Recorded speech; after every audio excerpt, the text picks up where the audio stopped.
many hundreds of people who are participating. Some are participating online. There's no institution. There's no institution. We like to think of things can only happen in institutions.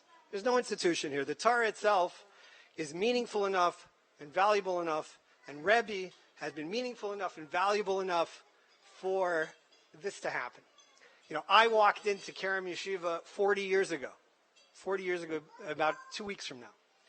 And I never would have thought 40 years ago the level of impact that would have on my life, and Baruch Hashem, and the life of my family who are here, and the life of my Talmidim, and the life of my friends, you know, who are, it's unbelievable. There are people in this room who have been friends, have been in yeshiva together for over 40 years.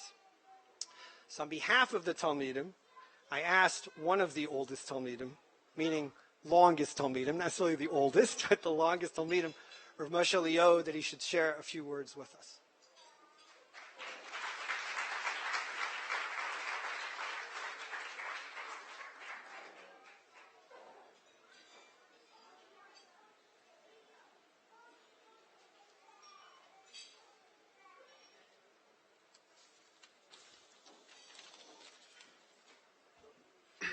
Morai v'Rabotai, ladies and gentlemen, and of course Rebbe and Rebbetzin. When I speak at an event, I usually speak in behalf of my wife and myself. And this is enough difficult to speak in behalf of Esti. Here tonight, I am speaking actually in behalf of Rebbe's Talmidim. Wow!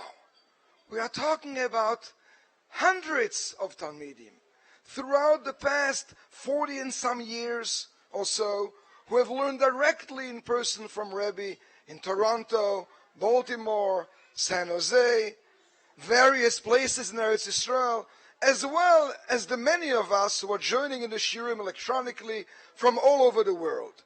So many of us whose lives have been so deeply affected by Rebbe. I will try to say a few words that are expressing the feelings and the thoughts of all of us who are present here tonight, as well as the ones who could not make it. I will try to say it actually in just 2 words. The Gemara in Avodah Zarah tells us about a human condition called Kfuyei Tova. Bnei Yisrael are called Kfuyei Tova, Bnei Kfuyei Tova. Rebbe has translated this to mean that we humans are not always willing to acknowledge gratitude because it is too painful to feel indebted to others, even to the Ribono Shel Olam himself. The Gemara there says that it actually took 40 years for that message to come through. 40 years to finally accept, acknowledge, and be grateful. So, after 40 years of Rebbe continuously teaching us Torah, knowledge, understanding, we, the Talmidim and their family, are finally acknowledging and are proud to say these 2 words. Thank you. Thank you, Rebbe, for leading us not only into Chaya Olam Haba, but for being there with us in this crazy world, showing us the path of life, caring for all of us with so much love and concern. On a more personal tone, well, it's over 40 years since I first met Rebbe in Ner Yisrael. Instantly I fell in love with Rebbe, Rebbetzin, and the family. After some hesitation, I joined Rebbe's Bekir's Chabura and its wonderful and devoted members, such as scary-looking Moshe, wisecracker Avi, the black belt Yankee, Gabi, the Israeli-Mexican, and a few crazy others who have decided to follow Rebbe into this exciting new adventure. More special Talmidim, such as Chaim, the New Yorker, who really wasn't, and others joined in keeping up the pace of 3 blat a day, learning and chazering on and on. This Chabura is where it all started. When Rebbe stood up and decided to make a shift, press the reset button, refusing to be part of a system that was going nowhere. Torah had to be real, wholesome, and also fun. A lot of fun. Strolling down memory lane, fall 1976, San Jose, California, here we come. The dream of having a place of our own is crystallizing. Kerem. What a wonderful place. With incredible Mesiras Nefesh, Rebbe, Rebbetzin, along with Rav Shalom, Rabbi Lapping, are planning this vineyard with so much loving care and devotion. At this point, Rebbe is a Rosh Yeshiva in charge of a rapidly growing institution. The Rebbe who is involved with the lives of every one of us, the visionary, thinker, philosopher, developing concepts and ideas, revolutionizing Jewish thought all at once. There the beautiful family is growing and flourishing thanks to the incredible Mesiras Nefesh of Rebbetzin, which I would like to add, so the Talmidim grew so much because of Rebbetzin. However, this idyllic place did not withstand the petty and mean-spirited snake, and sadly, Kerem has become a legend. Fortunately, Rebbetzin and the family have made Aliyah, and a new community of Talmidim has emerged right here in Yerushalayim.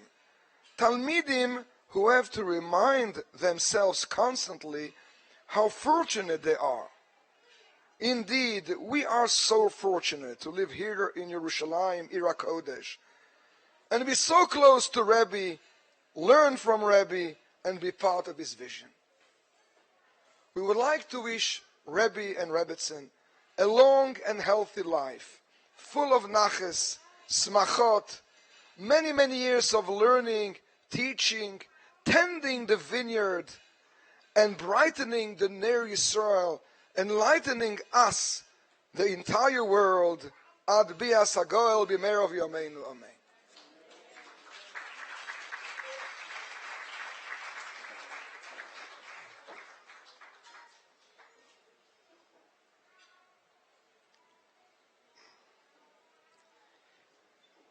All the Talmidim, I think it's true now too. I can't even speak for it because I'm unfortunately not around enough, but I'm sure it's true. While we were getting from Rebbe, we were also stealing from his family. Worked on two levels. On the one hand, we became very much a part of that family, and mitzad sheni, we certainly took his time from that family.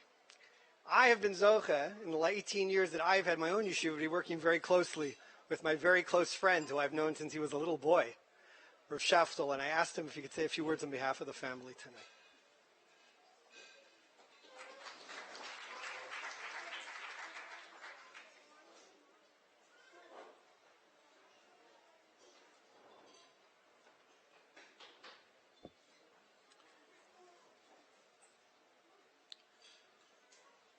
So I do represent the family,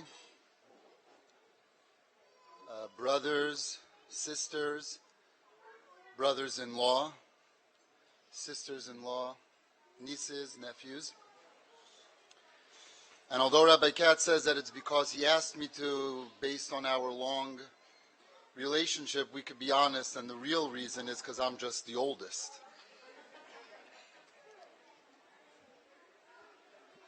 Now, it's true that I am here to represent the family, but you see, there's something very strange about getting up to represent the family when there is such a fusion that has happened over the years between family and the Talmidim.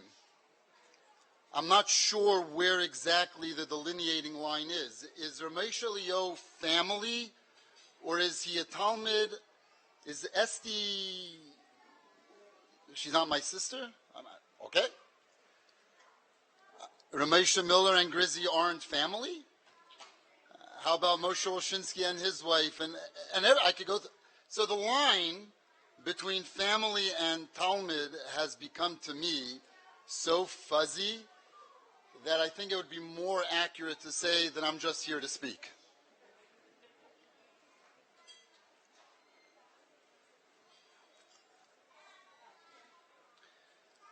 want to make a small ha'ora, being as I am a son, a small ha'ora regarding a tzivui that appears in the Torah in two places,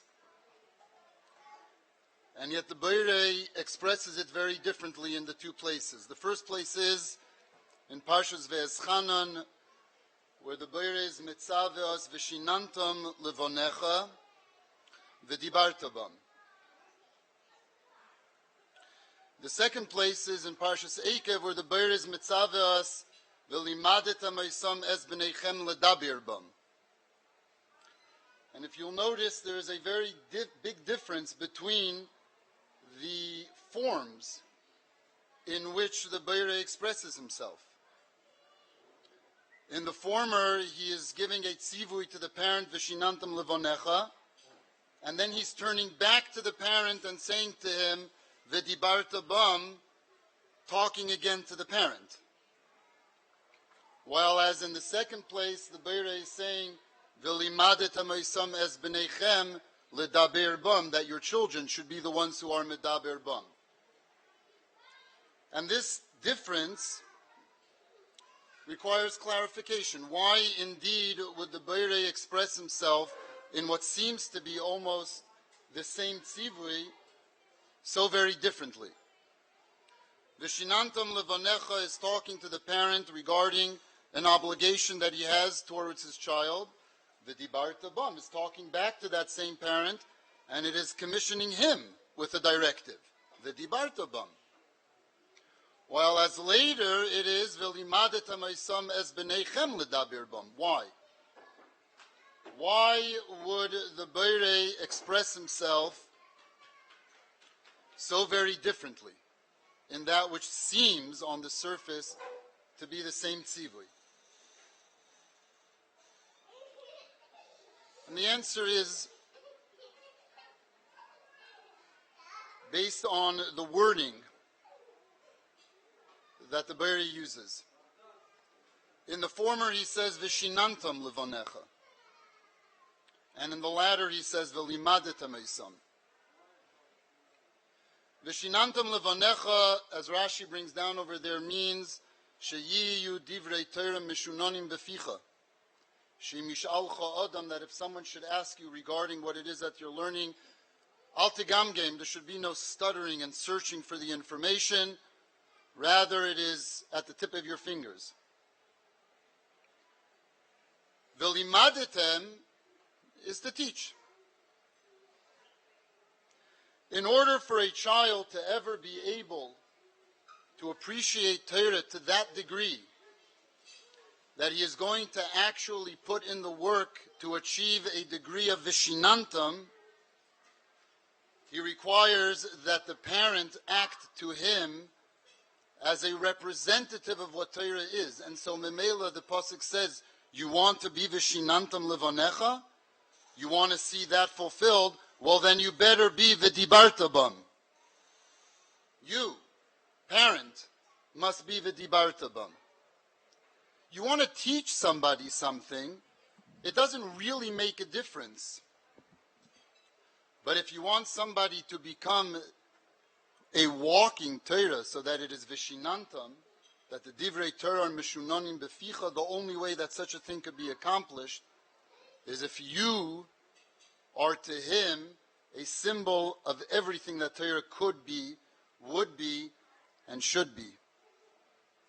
And so Memela, when the Beirei is mitzaveh, the parent vishinantam levonecha, that the divrei Torah have to be mishunonim, the Beirei is telling the parent, you want to know how that could possibly come to be?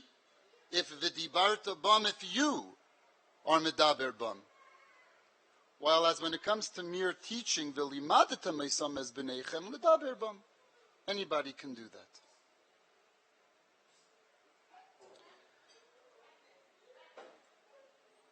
More than anything, for both family and Talmidim,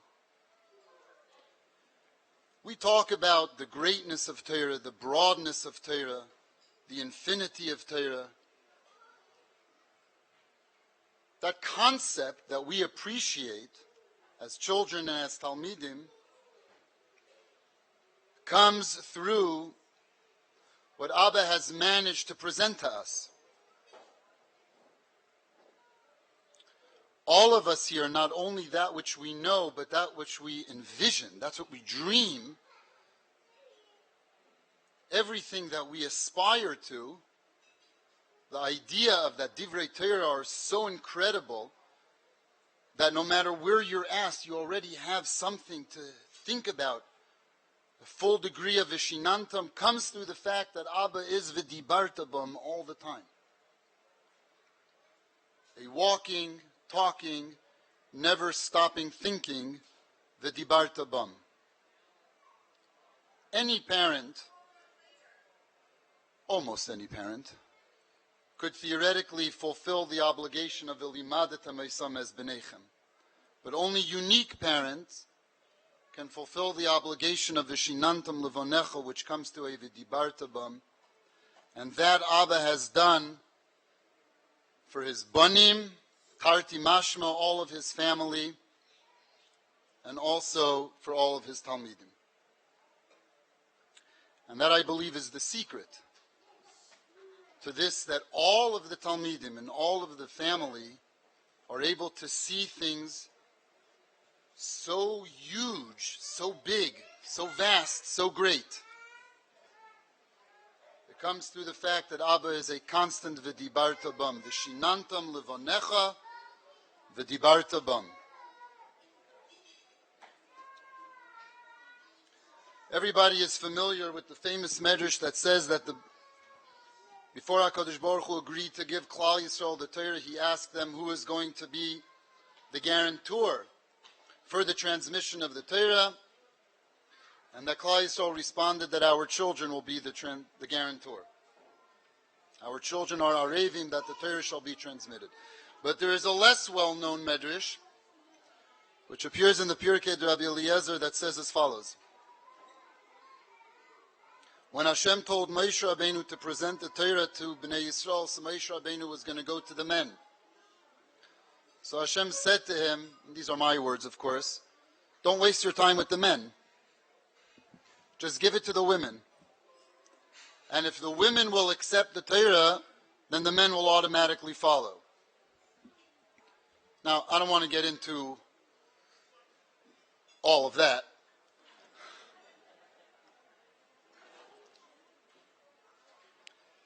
But the deep truth of that Chazal has never been more clear than in our family, where the Torah comes and is transmitted through a combo of Ima and Abba, Ima giving us what we would call the foundation, and Abba giving us what we would call the dream. And a team like that,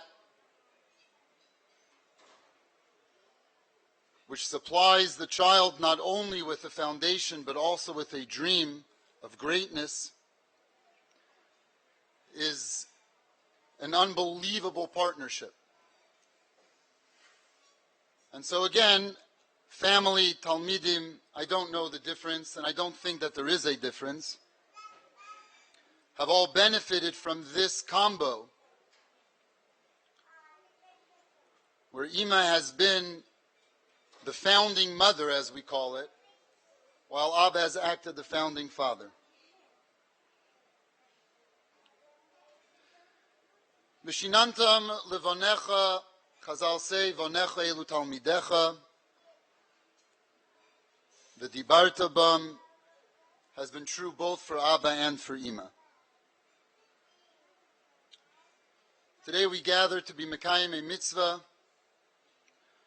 The Rambam counts this as the 18th mitzvah saseh,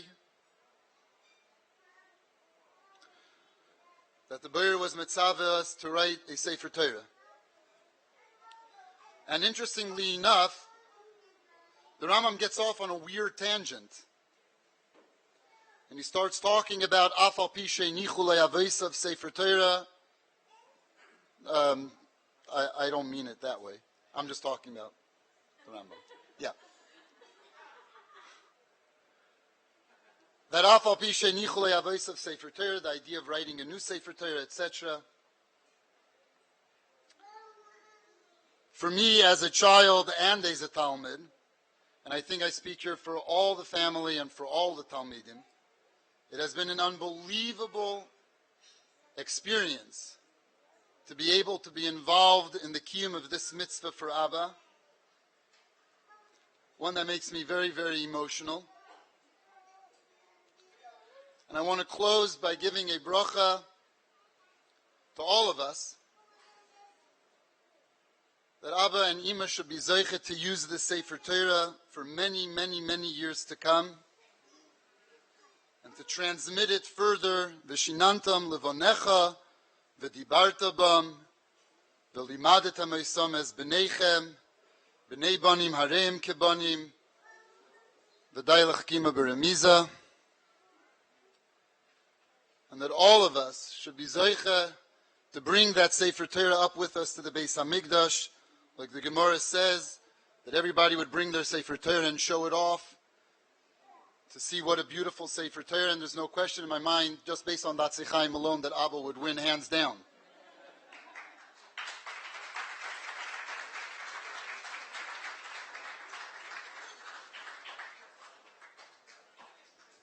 Everybody should enjoy each other and the rest of the meal. Rebbe will be speaking after the main courses, sir.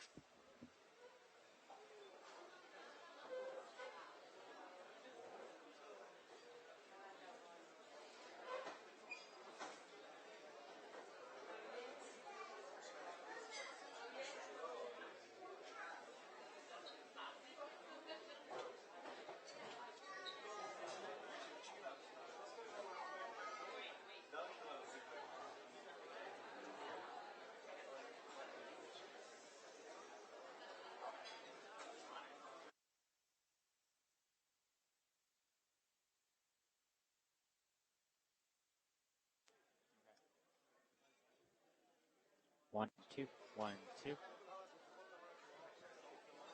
1, 2.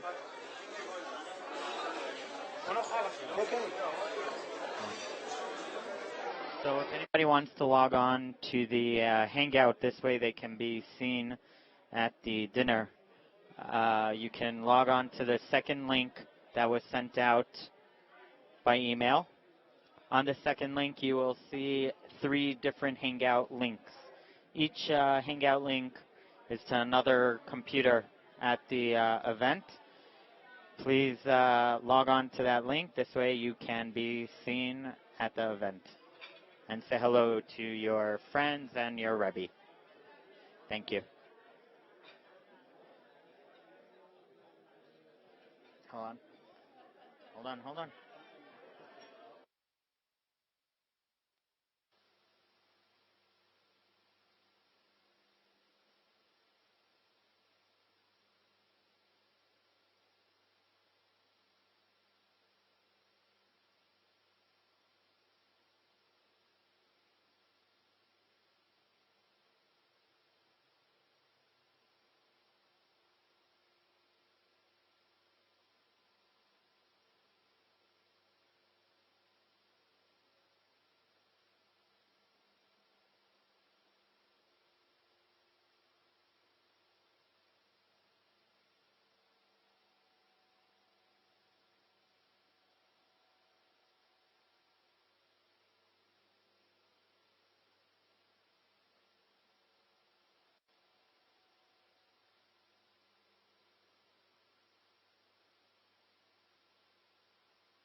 Okay, ready?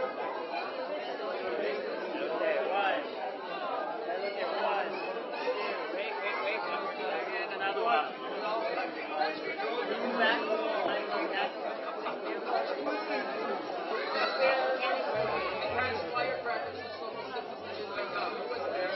One last one. Everyone say Mazel Tov. And then everyone say Mazel Tov. No? We tried.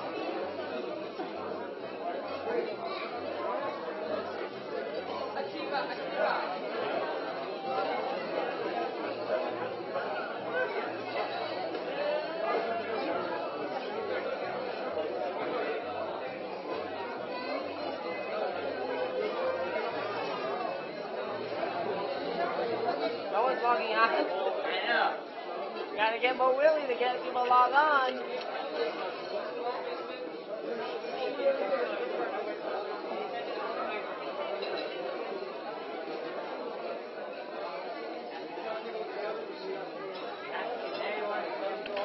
Judah, we can't put it in the comments?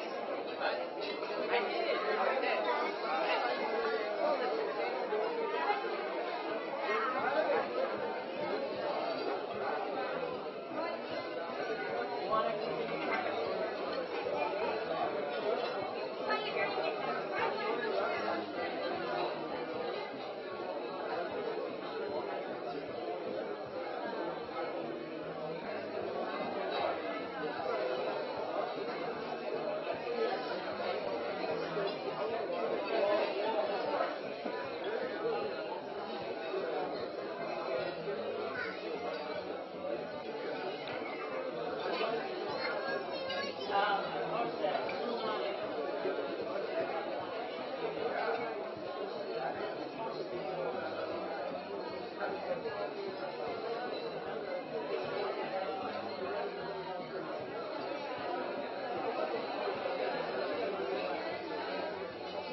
Waiting for people to log on.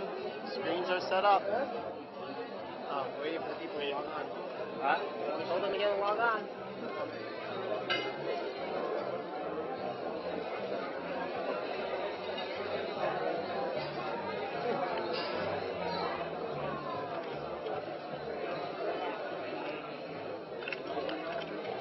Wait. Chicken, chapagya, schnitzel. Fine, whatever. In the meantime, no one's on. Forget it. I know. It's not your fault.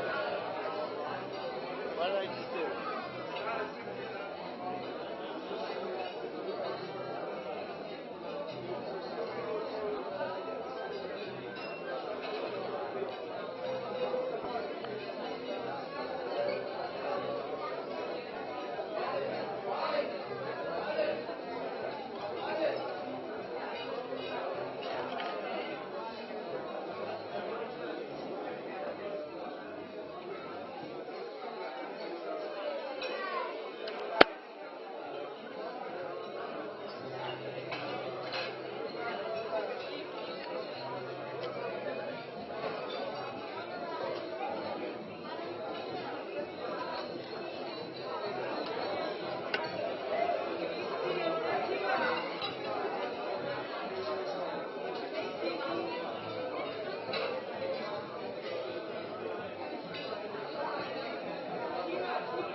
I didn't want to use it unless you had, just in case.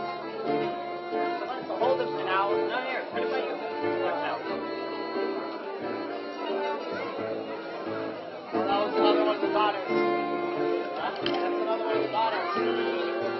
Who's daughter?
1, 2, 1, 2.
Our final speaker clearly does not need any introduction, but in introduction, what I'll say is as follows. If anybody needs to leave, they should feel they can do so. They don't have to stay. If you're going to feel awkward getting up in the middle, and I'll repeat that. Nobody should feel awkward if they have to leave. We specifically did it after the main. I did not give Rebbe a Hagbala in terms of time, so we may be here till tomorrow. No, also, Rebbe loves little kids. I know he loves little kids. I just don't think he loves them running around while he's speaking. So with no further ado, Rebbe.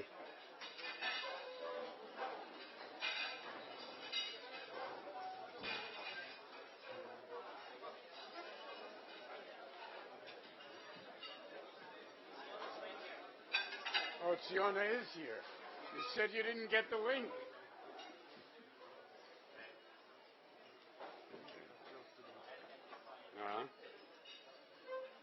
Close to the mic.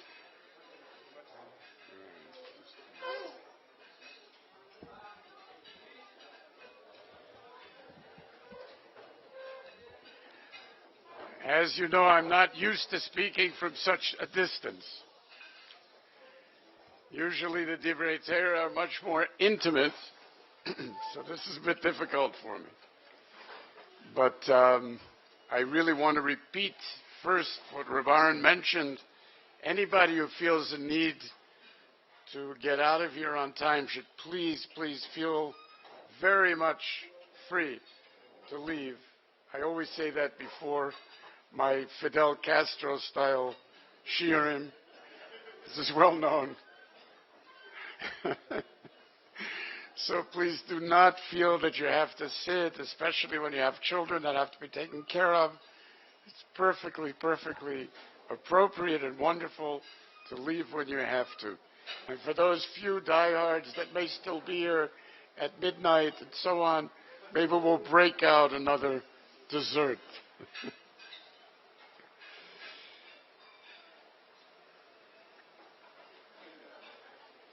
Is there a little stender here, maybe? Amud? Where's the gentleman that takes care of it? יש כאן אולי איזה עמוד, מה שאני לא יכול לראות ממרחק כזה. כן, משהו... While he's trying to get some amud. Let me just first say that it's impossible for me to express my hakaras tova for those who were nichnasim ba'ovi hakorah, that did so much to make this happen with so much care, so much love, and so much besiras nefesh. I really and truly appreciate everything that you put in, and to all those who are mishtatev, very much appreciate the amazing ishtatvas from afar. I'll have to wait till this stops also. I can't speak like this.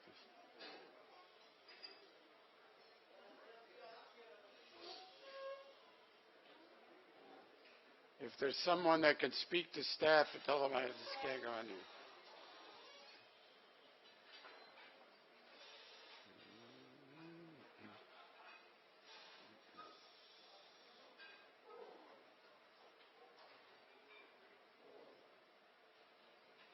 יש איזה עמוד? משהו, איזה ספרים או משהו, כי אני פשוט לא יכול לראות ממרחק כזה. Should be something. Someone's got an idea. Thanks. Okay. Yeah, it's a help. Oh, great. It's a help.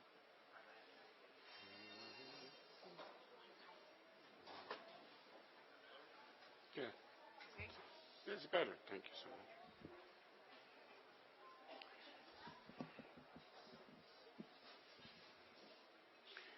So I want to thank everyone on so many different levels. And if you have patience for my slow thinking, I'd like to explore these different levels with you. First of all, for many, many decades, I must tell you that I have worried and worried about this mitzvah. This last of the Taryag mitzvahs that so often gets left out of an individual's life is one difficult mitzvah to be Mekayim. There were many false starts during that time, which constraints both of time, learning safras, doing all the work that was necessary. That's good. And finances was a critical factor. And those false starts, I was never able, all came to naught. I was never able to be Mekayim this mitzvah. So the sense of gratitude to you, and obviously there ought to be the sense of gratitude to HaKadosh Baruch Hu, which is so palpable, there ought to be a way to express it in the words of bracha. Normally when we have that sense of gratitude, we make a bracha shechianu. The problem is that the Mogen Avram writes that we do not make a shechianu on this mitzvah and on even the finishing the sefer Torah, because mitzvah is lav lehenes nitnu. The Mishnah Berurah brings that a mitzvah that doesn't come from time to time, and this is a one-time mitzvah, you don't say shechianu on. It's a very difficult situation because there's a very deep feeling that you want to make a shechianu. It's true that Reb Shlomo Zalman Zatzal separated between the mitzvah and the gift. Normally a person that gets a gift, even a small gift, a new suit, make a bracha on that, shechianu. So therefore he says that you should specifically make a shechianu on accepting the amazing gift, and not on the bracha shechianu on the mitzvah per se. The problem is that many argue on that. They say that even the nature of a gift, which is itself mitzvahs lav lehenes nitu, there's nothing personal that shechianu would express, should not be made. The Birchei Yosef comes up with the idea, the classic idea, when you can't make a shechianu, you can always put on a new suit, buy a new pre, make a shechianu on that. And that way you should have in mind the shechianu on the other thing, which leaves something to be desired in terms of the emotional fulfillment of the Shechianu. In this particular case, I think that even the gift and the people that are involved in the gift, we also have a problem, even according to Reb Shlomo Zalman, that I'll explain later, that they themselves are so much part of the mitzvahs Lav Lehenes Nitnu in a personal fashion that I couldn't even rely on Reb Shlomo Zalman. I'll explain why if you have patience for me. But I do have a wonderful eitzah for the Birchei Yosef without needing to buy anything new and without having access to some exotic fruit. And that is the fact that the people that are here tonight are mechayev me to make a shechianu just on their presence. And that shechianu is a shechianu that is certainly part of this Mahamad, is certainly something that does give immense emotional fulfillment. And that, I think, is certainly kailo some of the aspects of the mitzvah itself, again, as I hope to explore together and to explain. So, please answer. Amen. Baruch atah Adonai Eloheinu melech haolam she'achayanu v'kiyimanu v'higiyanu lazman hazeh.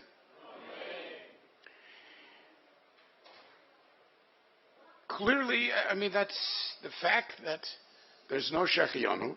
People view as a logistic problem, sort of a technical snafu that makes it, sometimes halacha doesn't come along properly with the emotions, And that's how they view this. In reality, I think it's an expression of a very deep truth about this entire simcha. And it's kedai for us to understand it. One thing is that I detect here a very minimal amount of the sentimental quality that generally infects these type of occasions. Hachnasat sefer torah, milestone occasions, and so on. Some mistake the gift of the sefer torah as the most glorious set of chumashim that they can give, and they look at the personal humanity of the gift and the moment and personal milestones as being what's important. But the idea that the Magen Avraham is expressing is that mitzvahs lav lehenes nitnu means that reducing something of this amazing importance to something that is merely a personal experience of a life event and of a simcha that revolves around oneself is a terrible mistake. And to reduce it to a shechiyanu that is made on a personal level is actually limiting the experience of the simcha and limiting the akaras teva that one has to have for this moment. Because a sefer torah is not a glorious set of chumashim. The mitzvahs lav lehenes nitnu in this case means that we're talking about something far beyond what we normally deal with, and I would like to explore with you how I feel about this mitzvah of sefer torah, what it means to me, and why I believe that your presence here is an innate part of the simcha of the mitzvah of the sefer torah per se. Now, we know there's special moments in life, there's special people, special relationships in life, and certainly this moment and these people represent that. Those moments have a certain intimacy, which is referred to in the Torah as mahmad, something that in the luchais, the lo tachmod, not to look at something that is someone else's intimate thing, but is also a way to refer to the thing itself. Mahmad. Torah itself, of course, is the kli chemda shebo nivra olam, the hanechebadim. The posuk refers to divrei Torah. Nechamadim mizahav mipazrav. There's something that has that chemda quality, that intimacy, And that Kli Chemda, sometimes we don't realize the relationship that implies. And I want to tell you an amazing story from Tanakh that I think gives a certain insight into what that is. So we know there was a melech by the name of Achav. Well, thank you very much. Thank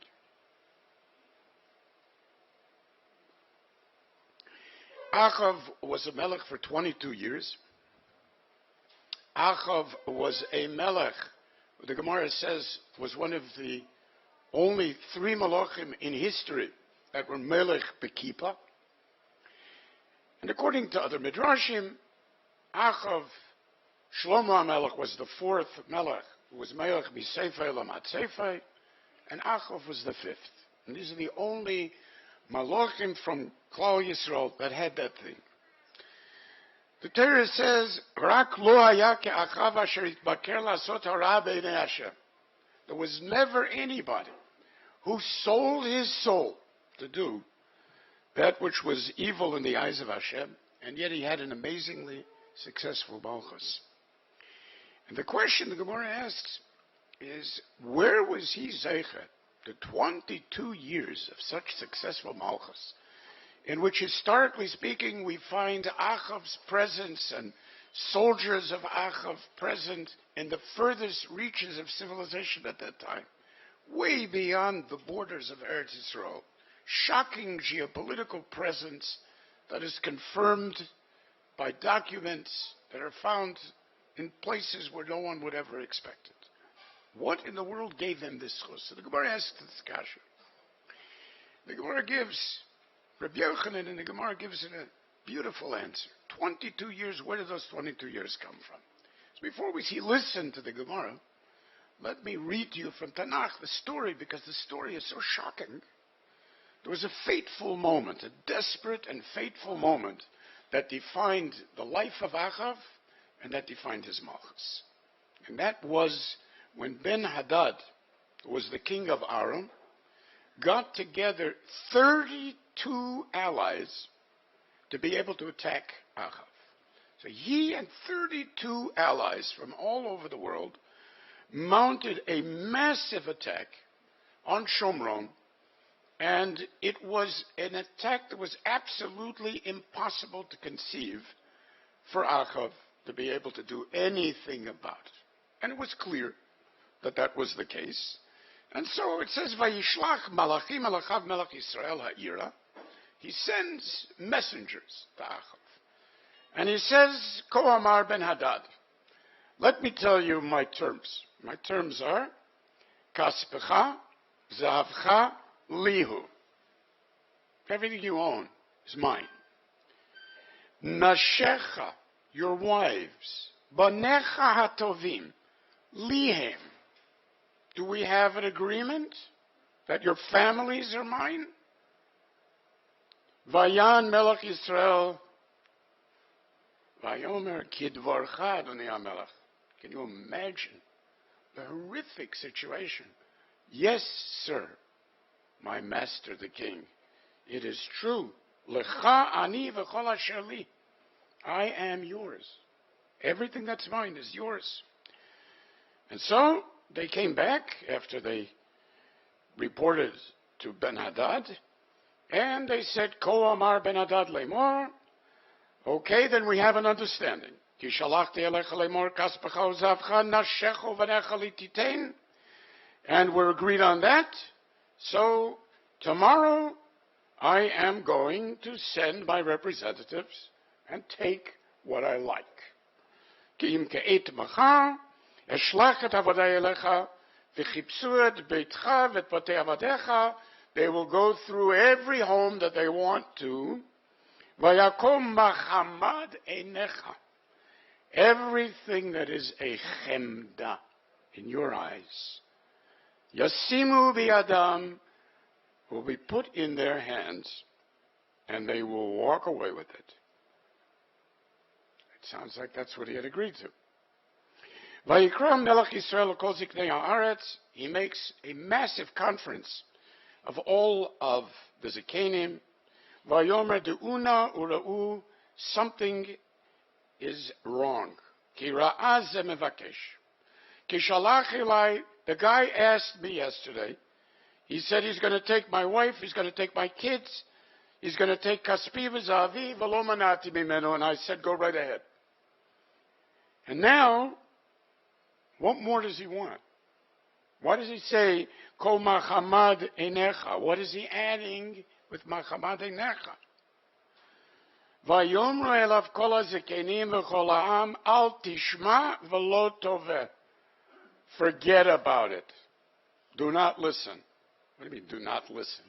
Obviously, the situation is hopeless. Not to listen is suicide. We're not talking about a few, right-wingers here. We're talking about v'chol ha'am. We're talking about all the zakenim. V'chol ha'am, forget about it. And what are we going to do? No idea what we're going to do, but we're not going to do that.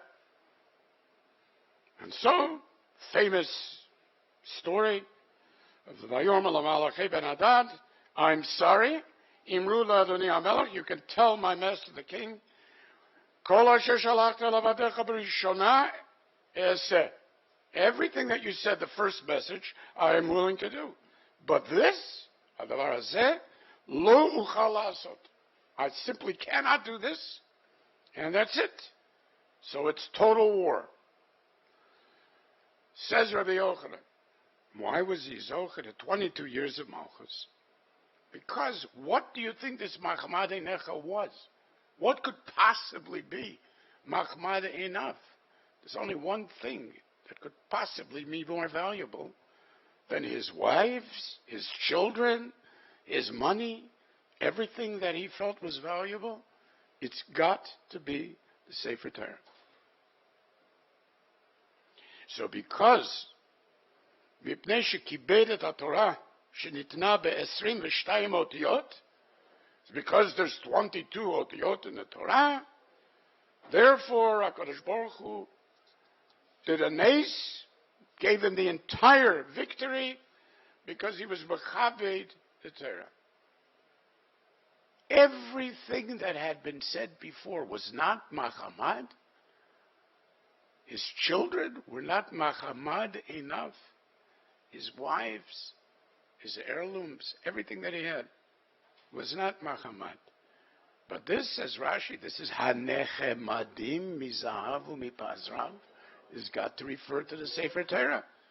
More nechmad than zahav mipazrav. So it's absolutely astounding. I mean, it's strange because what this means is that the idea, I mean, how many people today would feel that way about a Sefer Torah? This is all of Klal Yisrael, v'chol ha'am, willing to give up their children and not willing to hand over a Sefer Torah. I mean, how could the Torah take that place in the hearts of people that were mitmachrim to do the Ra be'inei Hashem? I mean, it sounds to us, it's absolutely, it's shocking. Most people view, as I say, a glorified Chumash. Obviously, that's not what we're talking about over here. We're talking about something entirely different. So I would like to examine some of the halachas about the nature of a Sefer Torah. I know that sometimes halachas maybe people feel are boring and don't give us a direct access to understanding things. And I hope, if you're not too intimidated and you could bear with me, that we'll be able to come to some deeper understanding. Because to say that people that were so nichshal in Avodah Zorah, people that were willing to give away everything that was intimate to them, would not consider lo toveh, don't even think about it. And one very strange thing is that Reb Yochanan says the 22 years are connected, the 22 letters of the Sefer Torah. I mean, I would have understood it if it would have been 24 years, Kedeket Chov Dalet Sforim. It would have been 5 years. Kedeket Chamisha Chumshei Torah. 22 years. I mean, everything written from a children's primer to a plain Chumash has got 22 letters, for God's sake. So what is the big deal that he was B'chapik the Torah, and the Torah is written in 22 letters? Of course it's written in 22 letters. That's how many letters there are in the alphabet. So why is that? The schus. Which means there's no way out of the clear-cut conclusion that the relationship of Chemda was built specifically of Ksav. It was the Ksav per se that caused that sense of Chemda, and because of that, the Schus was indeed in terms of the ICAs. In order to understand this, I want to first bring to you a contradiction in the Rambam in the nature of Hilchas Sefer Torah. We know there's two completely different mitzvahs of Ksiva Sefer Torah. One of them is the closing mitzvah of the Torah in Parshas Vayelech, which is Kisvu Lachem es Hashira Azois, and that Kisvu Lachem is Ad Tumei and refers to Kol HaTorah Kula. Fine. The other is a mitzvah that occurs much earlier in the dinam of the Melech. So there we're talking about in Shoftim, the Melech, Vayar, Keshifto, as he becomes a Melech, because of Sefer Torah, he has to write. We don't even know there's a din of Ksivas, Sefer Torah in general yet, but he has to write a special Sefer Torah. This Mishneh Torah Hazot, which ends up becoming a Chiyuv to write a Sefer Torah on a Melech, the Rambam contradicts himself in a strange way in the two halachas. So listen carefully to how he puts it. So first in Hilchas Sefer Torah, where he speaks about this mitzvah that we're being Isaac in tonight, mitzvah taseh al kol ish ve'ish miYisrael lichtov Sefer Torah la'atzmo, shenemar ve'ata kitvu lachem et hashira, klomar kitvu lachem Torah sheyesh bo shira, ve'af al pi she'inichu lo avotav Sefer Torah, even if a person has inherited a Sefer Torah, mitzvah lichtov mishalo, there's a mitzvah to write his own. Ve'im katavo biyado, if he writes it in his own hand, areu ki'ilu kibla mehar Sinai. It says, if he was there standing on Har Sinai and he received this Torah. Ve'im eino yodea lichtov, acharim kotvim lo. V'chol hamagia Sefer Torah afilo ot echat, and if he fixes even one oat, and that makes the Sefer Torah kosher, arehu ki'ilu katvo kulo. Very clear. You cannot be yotze with an inherited Sefer. You must write your own Sefer, or have a Sefer written for you. The problem is that in Hilchot Melachim, the Rambam brings the following halacha about the Melech. Ba'it sheyeshev HaMelech al kisei malchuto, kotev lo Sefer Torah la'atzmo, yeter ala Sefer shenichu lo avotav. It's exactly the same halacha. So beyond any Sefer that was left to him by his forefathers, that would mean even if they themselves were kings, and they had Sforim that were written as Sforim for a king, he has to write another one. And that one that he has to write Al Pi Beis Din Shel Shivim V'Echad, he needs a full Beis Din HaGadol in Yerushalayim to be magia that Sefer from the Sefer HaAzara. So it's a very special Sefer. And Im Lo Hinichu Lo Avotav, O Shene'evad, if he did not inherit a Sefer, listen to this, if he did not inherit a Sefer, or even if he had, but he had lost it, then he's got to write two Sifrei Torah, because now he doesn't have the Sefer that he would have had before he became a Melech.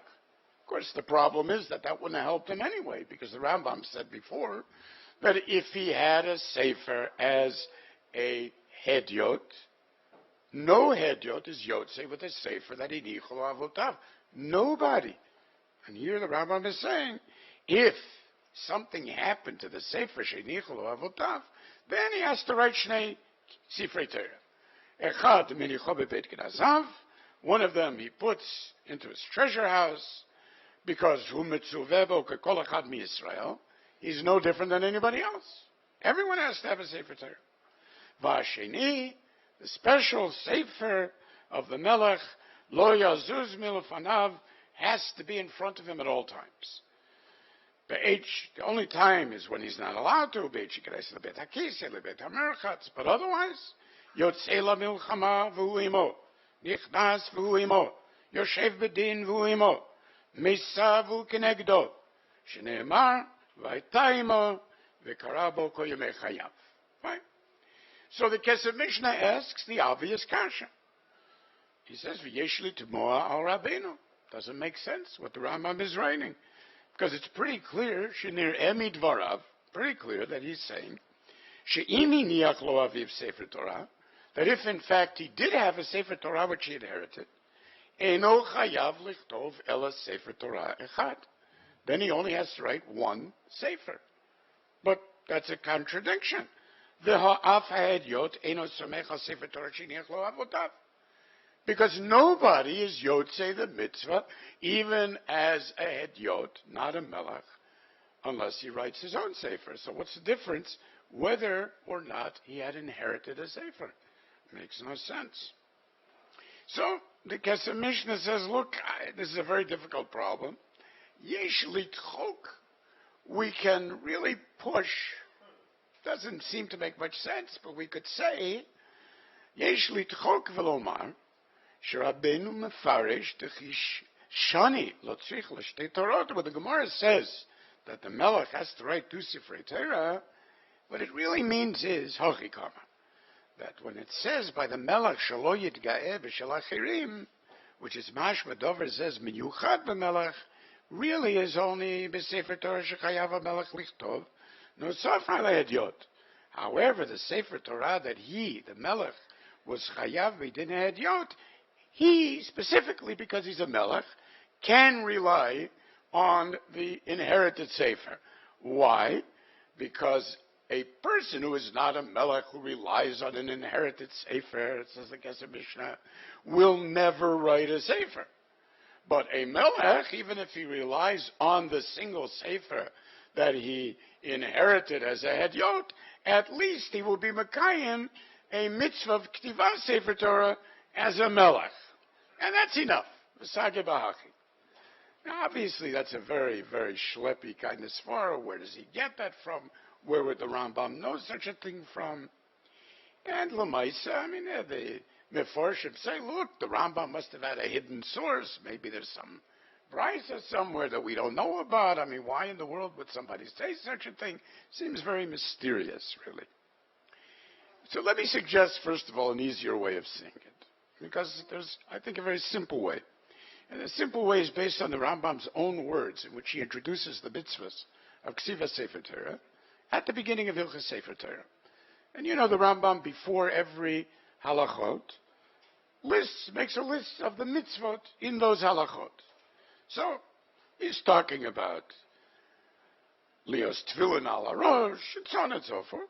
Fourth mitzvah in Hilchos Tefillin Mezuzah Sefer Torah, Lichtov kol ish sefer Torah la'atzmo. Mitzvah 5.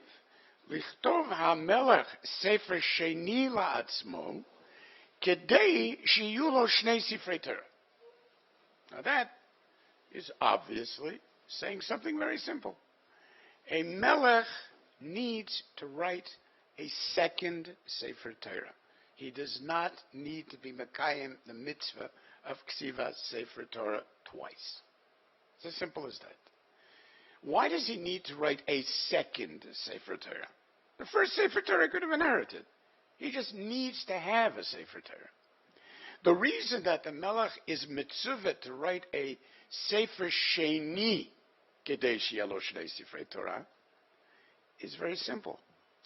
This Sefer Torah has to be the Sefer Lishmo, and this is a lashon that the Rambam brings later, Lishmo Shel HaMelech.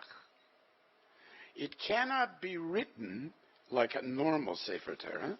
It has to be written for the specific purposes of a king.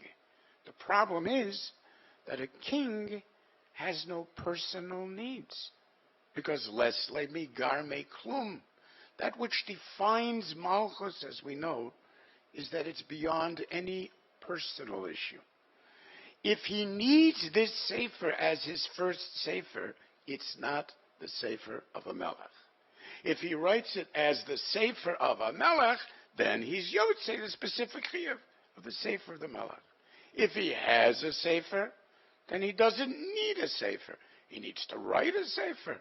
So fine, if you write the sefer of a melech, you're certainly including in that the mitzvah of writing a sefer Torah. But the mitzvah of the melech writing a second sefer Torah is exactly what it's mashma with the very words that are mitzaveh. Because the posuk says, "Vayaki shivto kisei mamlachto v'katavlo et mishneh haTorah azot." So as Rashi explains, mishneh haTorah means shtei sifrei Torahs, the second sefer. Mishneh is the second one, the double, the copy. Where he got the first one from is irrelevant. And this is the Rambam's Makor, as the Gemara brings it. And so, what this teaches us is an amazing thing. Because the point is that apparently there is a specific relationship of the sefer to the individual and to the context of its writing, which is surprising, because one would think that a sefer is a sefer is a sefer. And that's not true. This is more deeply brought out because of the din that sefer is possible if it isn't written lishmo shel hamelech. Lishmo, not lishmo of the person as an individual, which normally would have been what's meant. If you write a document lishma, it's to the person. But here the Rambam's lashon is, the melech writes a sefer lishmo shel hamelech. Obviously speaking in third person, means that his relationship to it is a relationship in third person, to himself, as third person. Lishmo shel hamelech. However, remarkably, the Rambam uses two lashonot that speak about the personal aspect of the purpose of the ksiva. One is sefer Torah le'atzmo. The second word, he continues, le'atzmo l'shem hamelech. Now the issue is that every sefer Torah, to every person, he uses exactly the same lashon, not the lishmo, of course, because there is no lishmo. But the halacha is specifically kotev le'atzmo sefer Torah. And that le'atzmo sefer Torah has a very, very beautiful meaning, because we know le'atzmo means something specially one's own. Kana shem tov, kana le'atzmo. It may even be the basis of an amazing halacha, which is, this is the way the Ramah paskins, based on the Gemara Menachos. Om Reb Yeshua Barav, Om Reb Gidol Amarav, halokeach sefer Torah men hashuk, kechotef mitzvah men hashuk. I said, what does that mean, kechotef mitzvah men hashuk? I mean, you buy your lulav and your esrog, that's called kechotef mitzvah men hashuk. Whatever that means. Katvo, if he writes it, ma'aleh katuv alav kilu kiblo mi'ar Sinai. And that's where Rav Shesha says, im higia bo afilo ot echat, fine, ma'aleh alav kilu katvo. The Ramah paskins that the meaning of kechotef mitzvah min hashuk is that you're not yotze. That's how he paskins la'alocha. And that's how we paskin if we go according to the Ramah in the Shulchan Aruch. Rashi says kechotef means it's not nice, but it's not choser in the kiyum of the mitzvah. If the idea is le'atzmo, that le'atzmo means that part of the nature of the relationship to the Sefer Torah is that unique intimacy, then chotef mitzvah menashuk is like saying that if you want to make something special, a beautiful meal, you don't go to McDonald's. And if you do, then it was chotef, a meal from somewhere that has nothing to do with you. It's just generic. And therefore it's choser in the liatzmo. Amazing. There's another halacha which is tznogeya, and that is how we paskin. Don't give your sefer Torah to the Beit HaKnesset for everybody to learn from. Don't give it away, because then it won't be latzmecha. It won't be yotze. You can lend it. So this actually changes the entire nature of the idea of the sefer. It's the ktiva. It's the way in which it is written. It's the kavanas. And it's a certain intimacy which we need to explore. What would that mean? But it's clearly the relationship of the sefer. La'atzmo, lamelech, is personal. Personal, not in the normal human sense of personal, the sentimental, the intimately involved in the human, but personal in the sense of one's existential self, le'atzmo, the etzem sense, the innate centerpiece of one's life, atzmo. Turns out that the 22 years are truly keneged haktav. Rabbi Yochanan wasn't just taking a silly remez, well, it must be 22 is keneged the otiot, the olive bays. That's not the point. If it's the ktav that created that relationship, then that's what he was zeicha to. And indeed, ksiva is amazing, because ksiva defines Moshe himself, right? Moshe, on the last day of his life, writes 13 sifrei Torah. The Rambam brings biksav yado. It had to be done in his own handwriting. Took those sforim, gave one to each shevet, and all biksav yado. And this is called the greatest moment of Moshe Rabbeinu's life. How do we know that?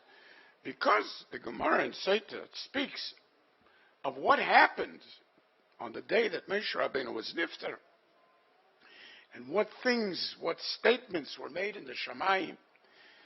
And the last thing is, Tanya Rebbe Eliezer Agadol Omer, it was 12 mil al 12 mil, keneged Machane Yisrael. There was a baskol that came out from the Shamayim and repeated, Vayomos Moshe Safra Rabba de Yisrael. An amazing thing to call Moshe Rabbeinu the great sefer of Yisrael.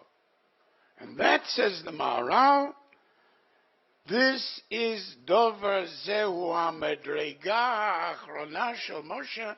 This was the last and highest madrega that Moshe Rabbeinu reached. This after teaching Kol HaTorah Kula for all of those 40 years. The last madrega was Safra Rabba, the Ksiva V'Sefer Torah, B'Ksav Yodai. It's absolutely amazing. The same exact things happens with the godless of Ezra Sefer. Who Ezra Allah mi Bavel, for who sofer ma'ir b'Torat Moshe.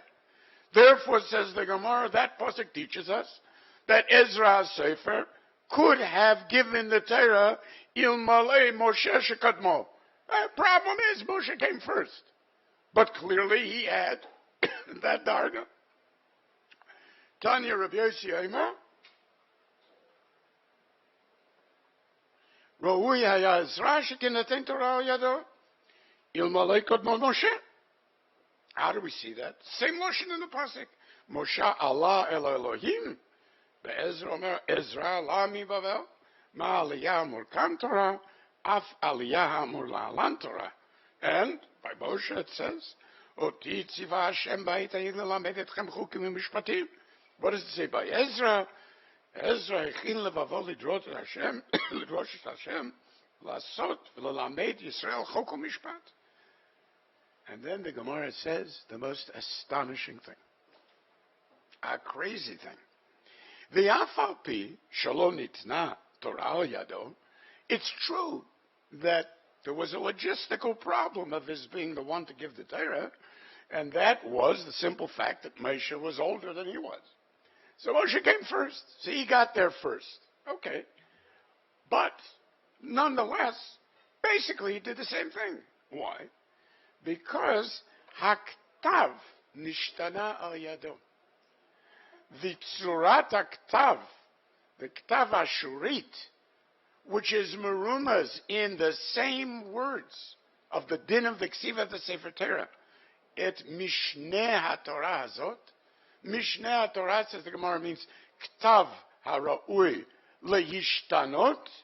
So it's Mishneh, Mishtaneh. So therefore, essentially, he did the same thing. Moshe brought the Torah down.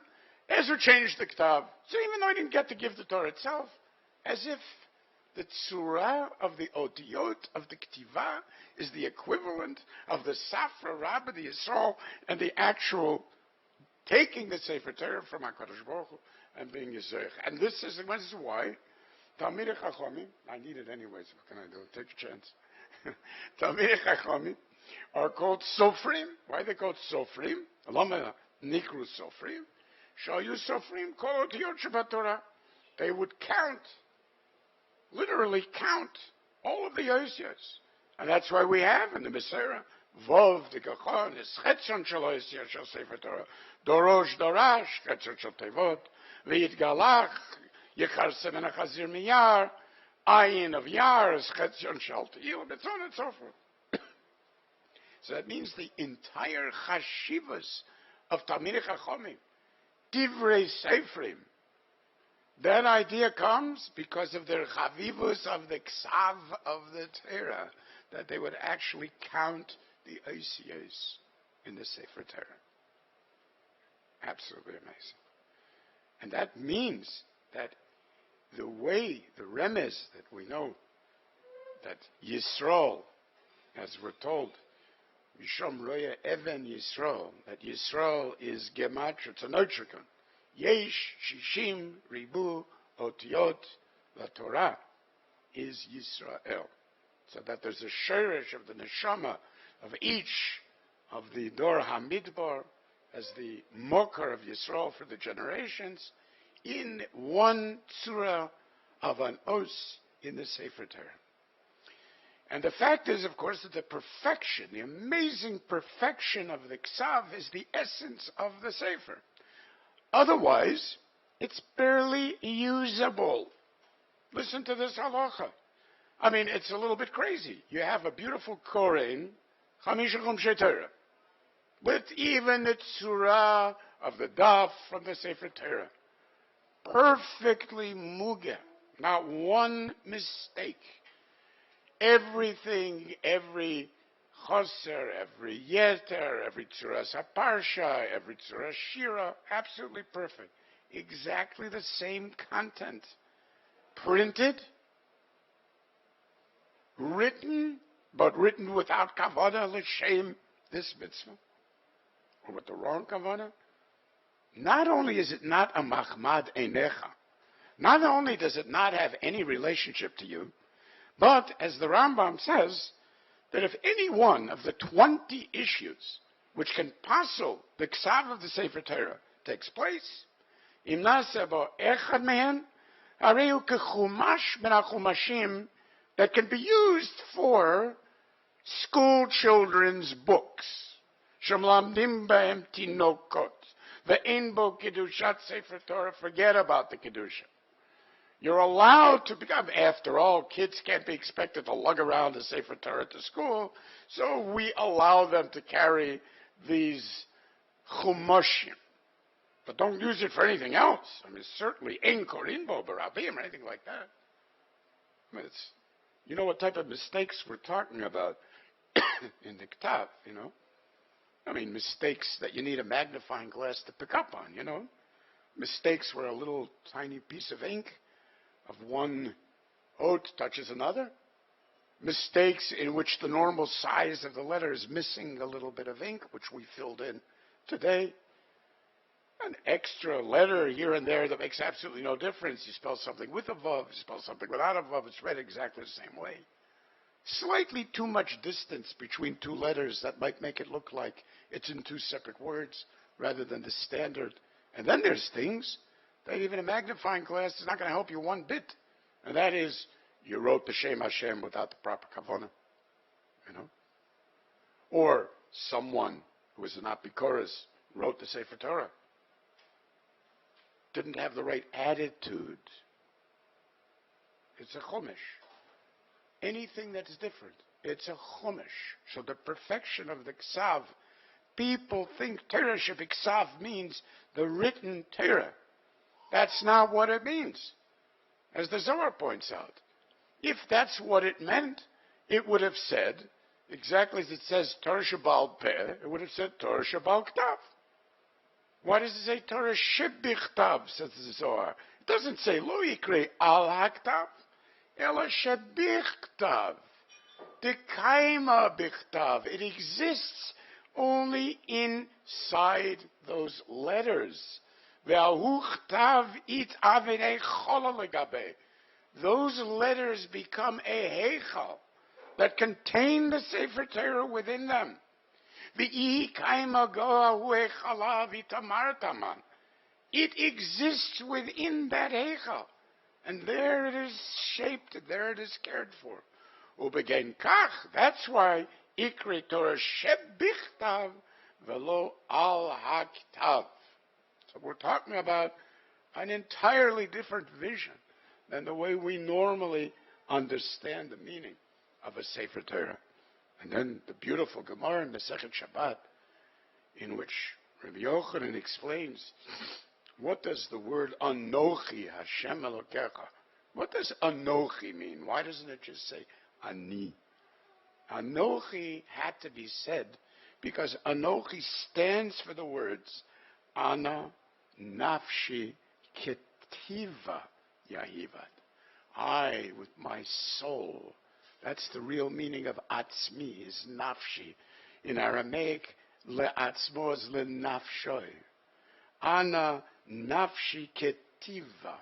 It's I, myself, gave this written Torah.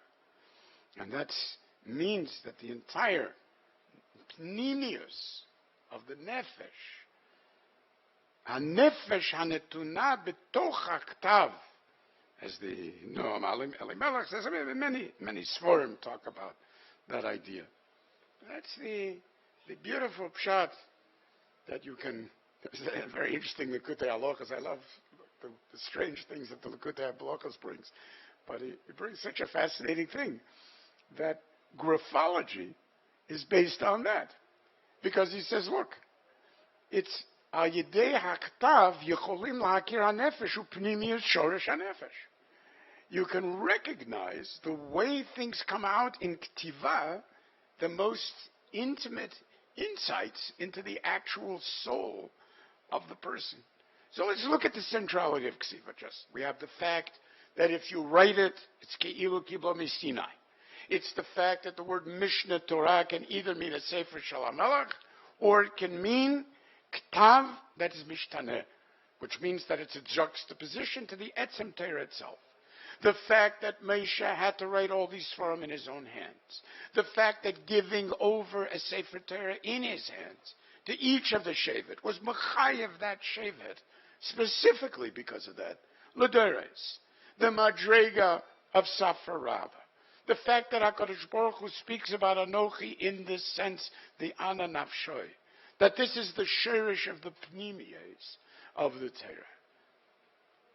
Now this is the most amazing difference between the way the Greeks looked at writing and the way that Klal Yisrael speaks of this Ksiva. I want to tell you something. People think that writing was always a given to civilization. And it wasn't. And it took a very long time for modern people to accept, and it took a lot of scholarship to prove that the great Greek so-called books were never books. They were all oral. It was all Torah Shebal Peh. And basically, what Plato has Socrates saying is a beautiful insight. And he says like this: this invention, writing, this invention is not going to be good. It will produce forgetfulness in the minds of those who learn to use it. Because they won't use their memory. They're going to trust in their iPad. Oh, no, they trust in writing. And here's the key, beautiful way of expressing it. They trust in writing produced by external characters which are no part of themselves. Beautiful, right? that will discourage the use of their own memory within them.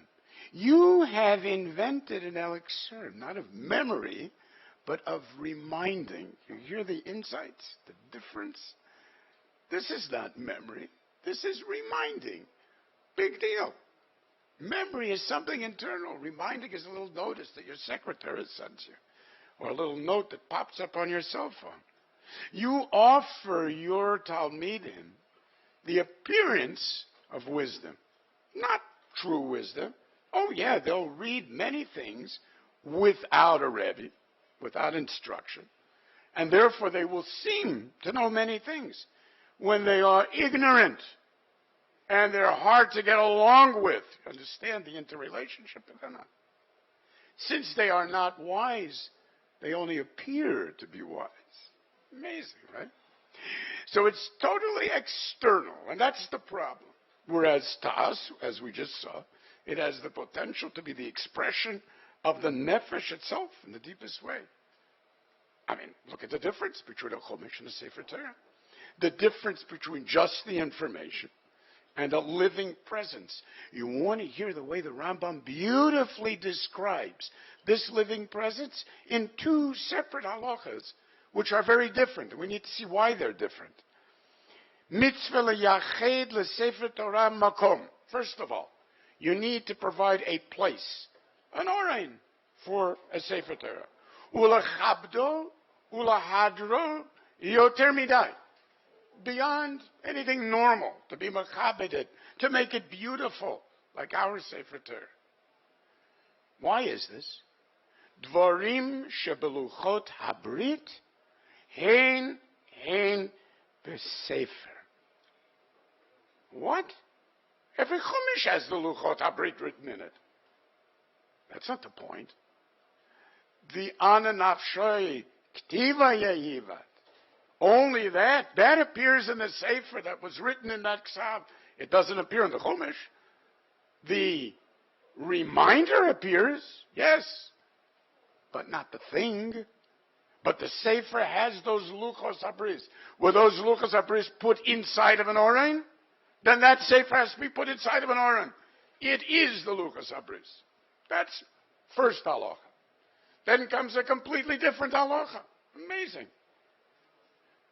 A Sefer Torah, kol mi sheyoshev lifnei Sefer Torah, yoshev bekoved rosh, be'ema v'fachad. You sit in front of a Sefer Torah in trepidation and trembling. Why? Not because it's the Luchot Habrit. Shehu ha'ed ha'ne'eman l'chol ba'ei olam. This is the ultimate witness. Witness. You must remember, witness does not mean reminder, does not mean a video of Maimed Har Sinai, a video of Ma'aser Bereshis, the echoes of the Big Bang. That's not what an aid is. An aid is a living presence. Knowing something doesn't give you aidus. A Bezdin that knows something from their own vision. They witnessed the murder. They cannot paskin based on what they saw the next day and get up and be mechayev the murderer. They need to have witnesses. Because the witness is the living event. The Torah is the aid, l'chol ba'ei olam. Shenemar v'haya sham becha la'ed. That Sefer Torah has to be yours as the ultimate witness. So in exactly the same way, the Gemara makes an amazing interrelationship with the Pasuk, Vavei ha'amudim. Vavei ha'amudim, bepashtus means the little hooks that were on the things that held up the curtains in the Mishkan. Says the Gemara, the amudim, we know, they never changed. Ma ha'amudim lo yishtanu af havavim. The vavim in the ktav never changed. So that's the Amar argues on Mishnah Torah, on the changing of the Torah. Okay?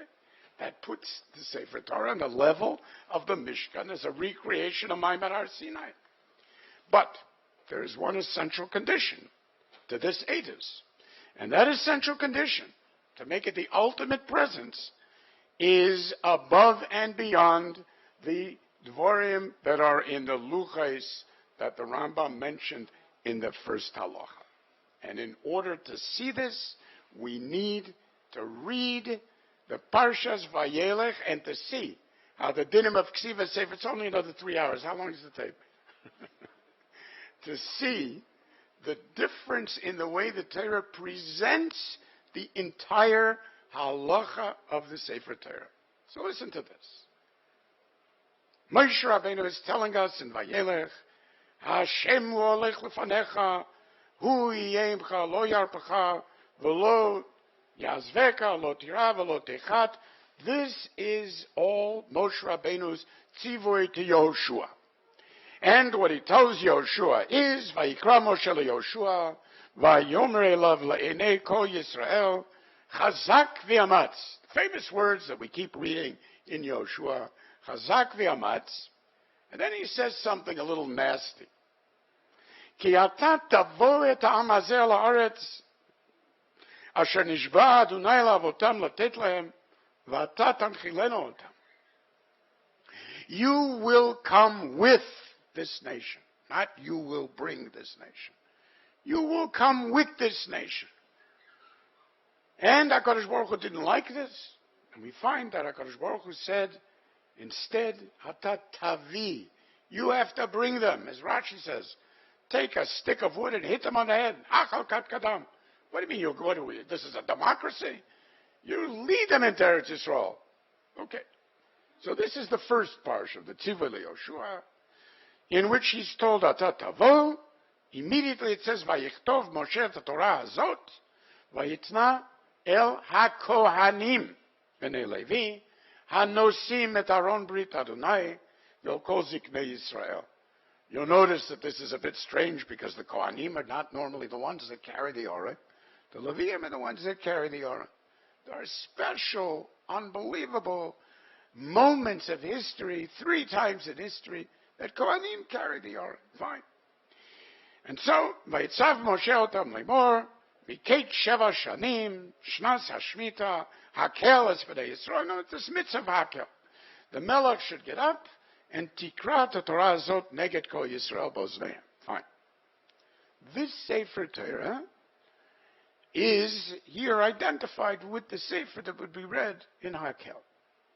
The next parsha begins with HaKadosh Baruch Hu saying to Moshe, I want you to call Yehoshua, and I'm going to tell him my message. V'yityatzvu ba'omoed v'atzavenu. So, Vayelech Moshe v'Yehoshua v'yityatzvu ba'omoed. HaKadosh Baruch Hu comes in the Onan, and he says, things are going to be awful after you die. Incha shochevim avotecha v'kama hamazeh v'zon ha'chrele, etc., etc., etc. V'anochi aster astir panai b'yomahu. Whole long list of awful events, and therefore, and here comes the mitzvah that we are Isaac in now. And now, kitvu lachem et hashira azot v'lamdad b'nei Yisrael sima b'fiem leman tiyeli hashira azot le'ed b'nei Yisrael. So this second tzivui is the tzivui of the Torah as ha'ed ha'ne'eman that the Rambam brought. And so, when I kintinsenot rabot rabot v'tzarot, I want this edut.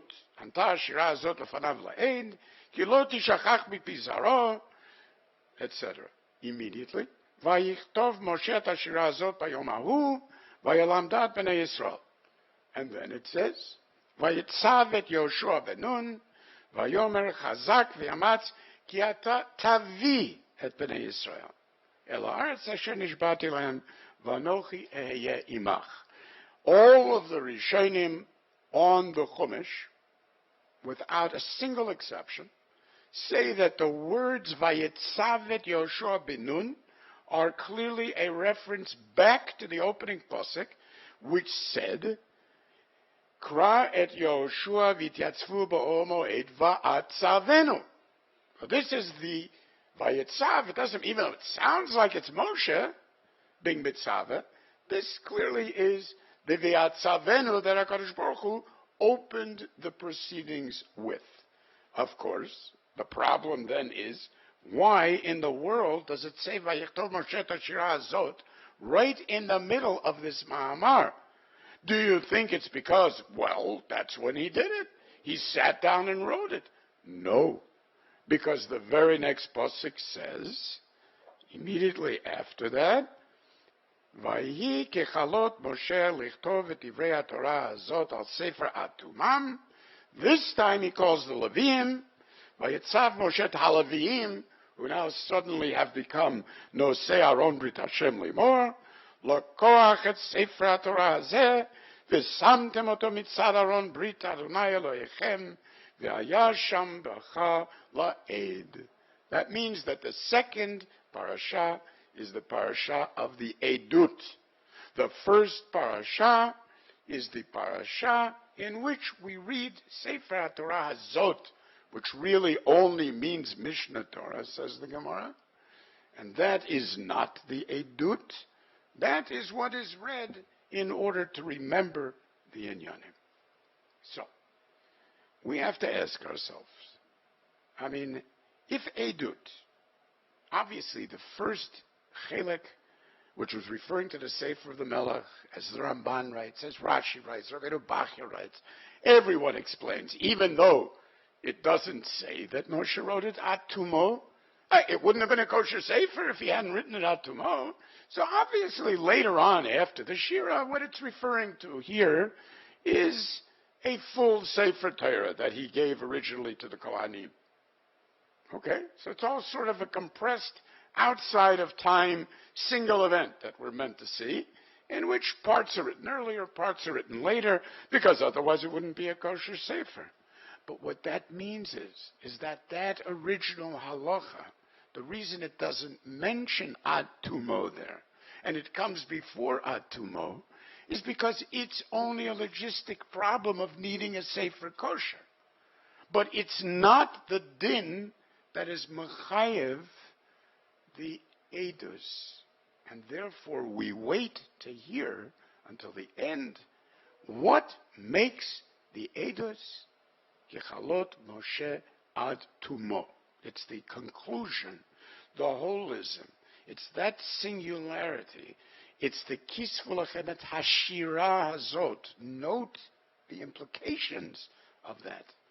It doesn't say to write the Torah. It says to write this song. And the reason that it has to be a song is because that which the K'tiva of the Sefer Torah creates is what poetry creates, not what prose creates. It has to recreate the picture of Hadvarim Asher Ro'u Einecha. Hadvarim Asher Ro'u Einecha, when you see something, you don't see a thing that you process in a linear fashion. A picture is worth 1,000 words. So how do you recreate that picture? No matter how many words you use, you'll never put that picture together again. There's only one use of language that can do that, and that is poetry. Shira, where the interrelationship of words is outside of any linear context, in which a word that occurs later redefines what was there earlier. A symphony of words, a picture of words. The ksiva that creates edus is a holistic ksiva that is of a totally different quality. It's a singularity. The interrelationship of every last os, every last tag, every last remez that contains the universe, the kli chemda, sheba nivra olam. That's what stands in the power of edus. That yichud of the Shechina, that yichud of my separations, that yichud of Maimed Har Sinai, that lives as a single entity. So then we have to ask ourselves, and what about the fact that both stories revolve around handing the future over to Yoshua? What is the significance of the first sefer discussed here is Ata Tavo et Ha'am. And the second sefer discussed here is Ata Tavi et Ha'am. And both of them are smack bang as if I mean, a total non sequitur. We're in the middle of talking about the tzivur to Yoshua. All of a sudden we do the tzivur, the sefer Torah, then back to Yoshua again. I mean, what in the world is Yoshua involved in? So, I think that the Rambam himself has figured out, and is the only one that points it out, has figured out the entire meaning of this thing. And this is what it means. Here's how the Rambam introduces the entire Mishnah Torah. Sounds familiar, those words? So his Mishnah Torah is there to give us a vision of that totality. And here's how he introduces it. Kol HaTorah katva Moshe Rabbeinu kodem sheyamut bichtav yado v'natan sefer l'chol shevet v'shevet v'sefer echad natnu ba'aron la'ed שנאמר לקוח את ספר התורה הזה ושמתם אותו, exactly the psukim that we just read. Now, אף על פי שלא נכתבה תורה שבעל פה, it's true that the Torah שבעל פה is not written by definition, but he taught that Torah שבעל פה, and ליהושע, שהוא תלמידו של משה רבינו, מסר תורה שבעל פה. V'tzivahu alav. To his, what do you mean? Yoshua, who was Talmido Shel Moshe? Everybody is Talmido Shel Moshe. Moshe Rabbeinu. Rabban Shel Kol Anavim. Rabban Shel Kol Yisrael. What is he talking about, Bechlal? V'liyoshua shu Talmido Shel Moshe. What? The Shivim Zikanim were not. Elazar, Pinchas was not. They were all makabel from Moshe Rabbeinu. But there's only one Talmido Shel Moshe, says the Rambam. And that is based on the fact that he was Mitzaveh Yoshua. Where the heck does it say he was Mitzaveh Yoshua? And so, the Rambam is clearly understanding exactly the way that the Malbim understood. The Malbim obviously is taking it off of the Rambam. That is, as soon as HaKadosh Baruch Hu told Moshe Rabbeinu, you are not going to cross the Yarden, V'tzavet Yoshua v'chazkeu v'amtzeu. Sound familiar? Chazak v'amatz. Tzavet Yoshua. Asks the Malbim, but this happened a long time ago. This happened when Moshe Rabbeinu asks HaKadosh Baruch Hu, find an ish asher ruach boy. And HaKadosh Baruch Hu says, yes, kach lechat Yoshua benun, ish asher ruach bo, and set him up, and Moshe Rabbeinu does. And there it says here's Mitzaveh Yoshua. Why does he told again in Vet Chanan, Mitzaveh Yoshua? Says the Malbim, Al Pizet Tzivalo Shenit Sheyitzavet Yoshua. What is that Shenit? Kolel Bezeh Sheyitzavel Torah Shebal Peh. Kamo shekatuv, Moshe kibel Torah misinai, u'misara leYoshua. This was that tzivoy. Now obviously the Rambam is learning that.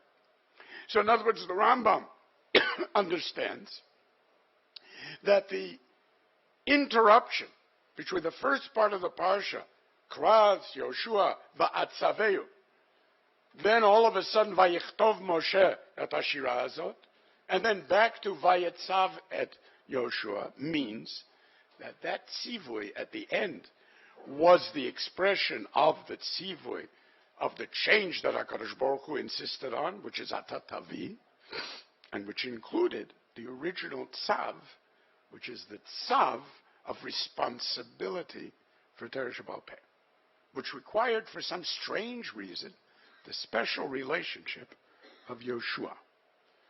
And this, says the Shach, that when it says V'tzaves Yoshua immediately after Ravlach, you are not going to make it, Moshe. V'tzavet Yoshua, which sounds harsh and which sounds painful, actually, says the Shach, is pious. Ha'isor HaKadosh Baruch Hu lomar shekol zman shel talmido kayam ki'ilu hu kayam. Don't feel bad that Yoshua will be taking your place. Tzavet Yoshua.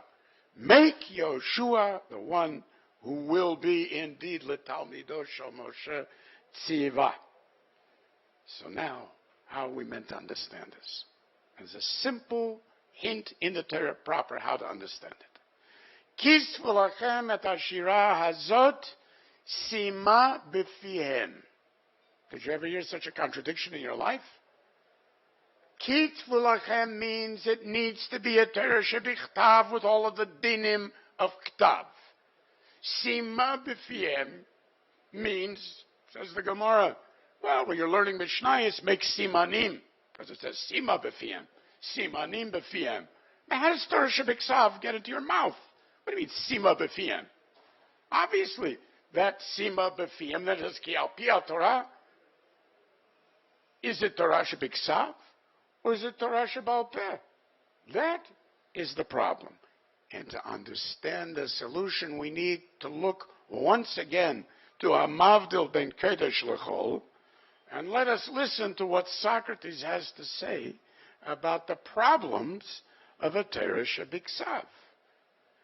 What Socrates has to say about a Torah which is meant to recreate a picture. Hadvarim asher ra'u einecha. Because this is what Plato says that Socrates says. Writing has this strange quality, and it's very much like painting. But the creatures of a painting, they stand there as if they're living beings, but if one asks them a question, they preserve a solemn silence. And so it is with written words. You might think they spoke as if they had intelligence, but if you question them, wishing to know about their sayings, they always say only one and the same thing. Now, this is a serious problem, isn't it? Because after all, for a sefer Torah to be edus, one of the most essential aspects of edut is mipihem velo mipi kitavam. You cannot have edut that is written. So how in the world can a written sefer Torah be edut anyway? And here we reach the real meaning of the relationship that creates the concept of Torah as edus. And I will close with this, because this, I think, is the important nakuda. The idea, essentially, is similar to the idea of how we refer to HaKadosh Baruch Hu. El Chai V'Kayam. Chai V'Kayam is a contradiction. Something that is Kayam, something that is absolute, something that is whole, is something that is unchanging by definition. It's like the words that Socrates complains of. Keep saying the same thing again and again. Because in the deepest sense, it is complete in what it is. It is every possible interrelationship and every possible event all wrapped up in one singularity, like the universe is before it expands. That is Kayam. Chai is exactly the opposite. Life, living, is by definition dynamic. The whole point of identifying living as opposed to Kayam is the fact that it's in constant dynamic motion and change, movement, development, chiddush. No one instant is ever like any other instant. So how can you have both Chai v'Kayam? In exactly the way that you have Kitvu lachem et hashira hazot sima befihem. The relationship of the Ktav that we're talking about over here, of the Ad Tumo, to Moshe's Ktiva, that relationship is as the relationship of Moshe's active mind to sharing with Yoshua in its entirety of its activity. That idea is that the Torah Shebal Peh makes the Torah Shebichtav speak to us. It does not stand there when you ask a question and not give you answers. any more than the universe itself does. The universe is whole. It gives you answers. You ask the right questions. You set up the right experiments. You create precisely the situation and say, now what? And you get answers, unbelievable answers. That's what the Torah does with the Torah Shebaal Peh. But the interrelationship of the shleimus that was given over by that ksav of singularity of Moshe, who was capable of containing within himself every last aspect of it, to be able to share his mind as if he had never died. That is not Talmud in the sense of someone who has been taught. That is Talmud who is the one that continues to develop and change and to do all the things that life means, as if it's your own active mind that is interrogating and being machadish within the Torah itself. It's only the relationship of those two things that create the edut. Otherwise, the Torah is locked in its heichal and has nothing to say to us.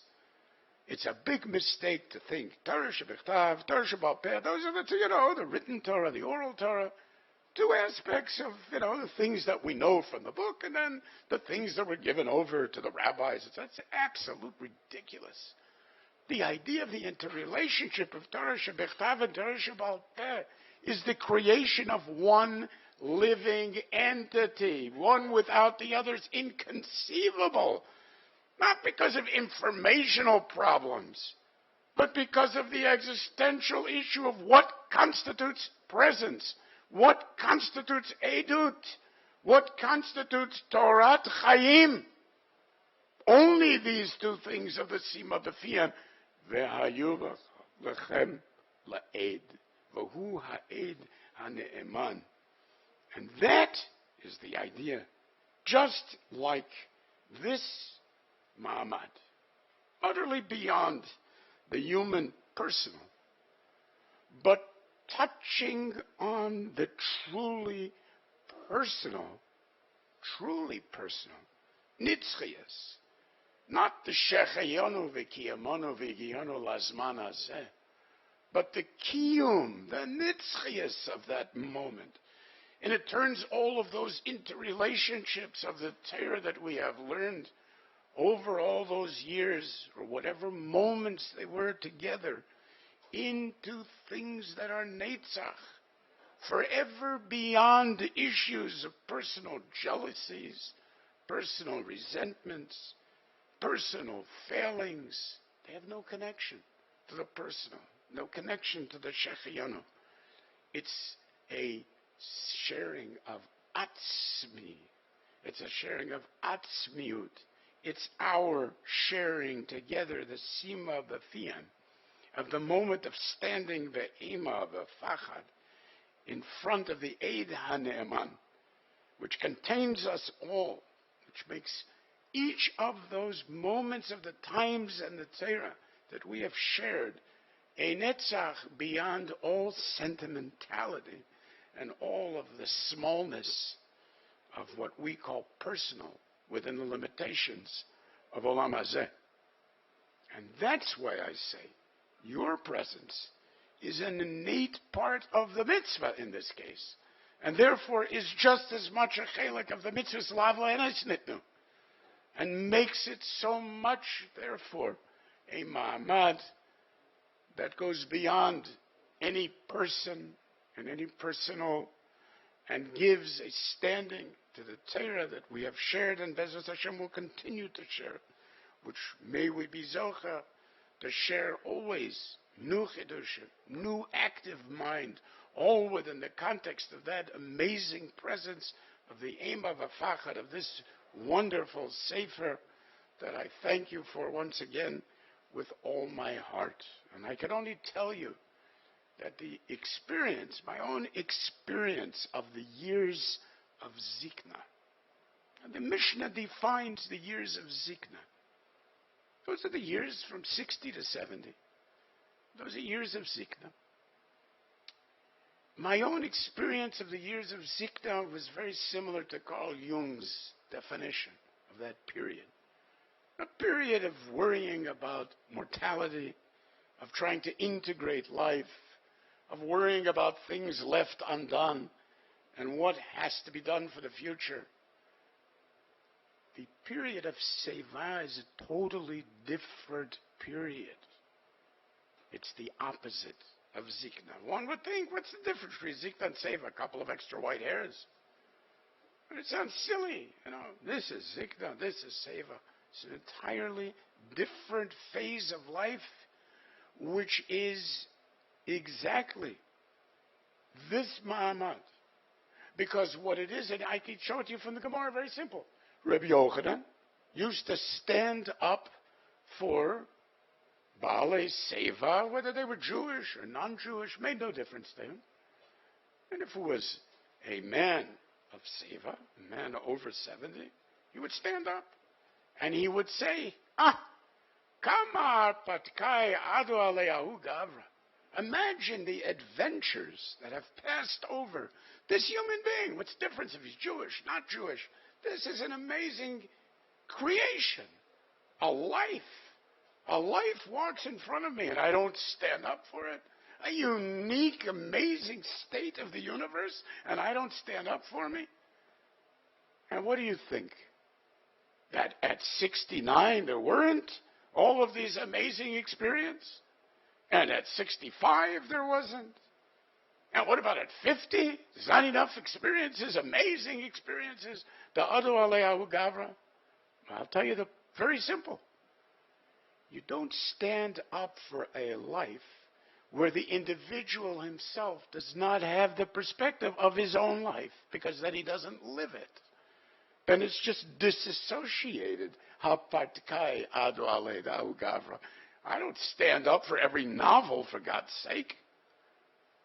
But this stage of perspective, which is connected the idea of the entirety of possible interrelationships now being open to the interactiveness of mind, the sharing, the most intense love that's involved in the sharing of the thinking and the seeing and the knowing and the experiencing of those divrei Torah.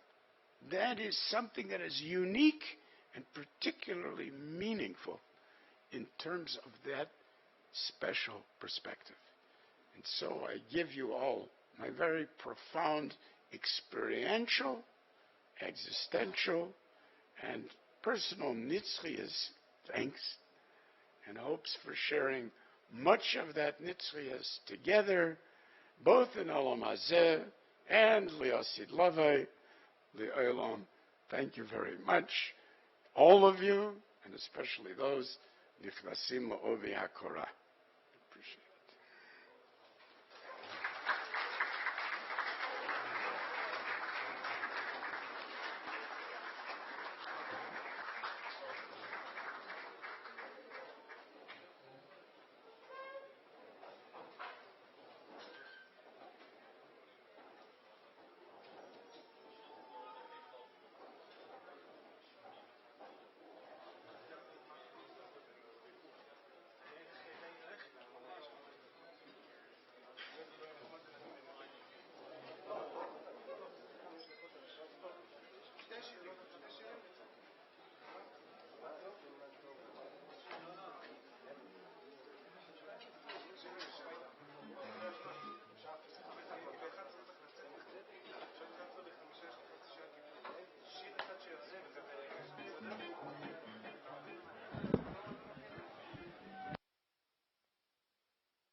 איפה המכינים?